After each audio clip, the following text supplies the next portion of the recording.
kiranya rancak di luar tapi luar di dalam. Tinggi hati Tuhan kiranya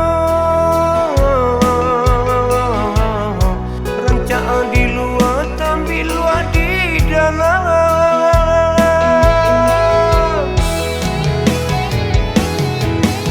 Entah apa nan Tuhan dandamkan, engkau pakai Quran nan menolong Tuhan.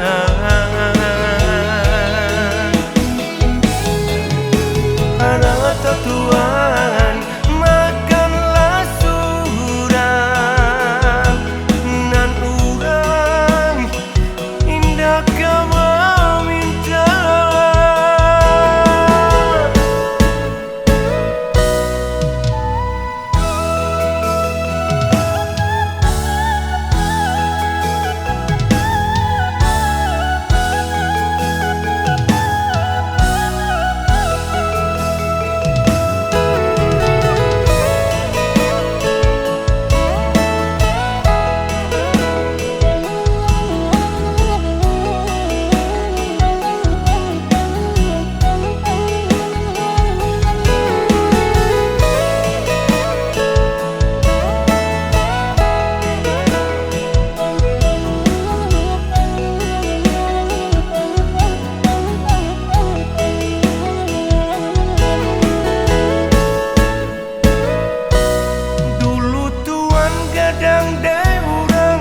Ketika Tuhan merasai dulunya,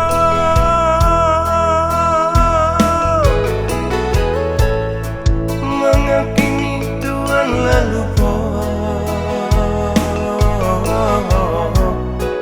sampai pada dua Tuhan dulunya, mengakini Tuhan lalu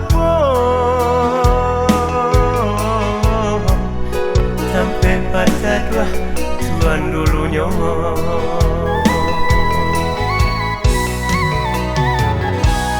Tuhan luput sampai patenggang, dekini Tuhan sabana kayo.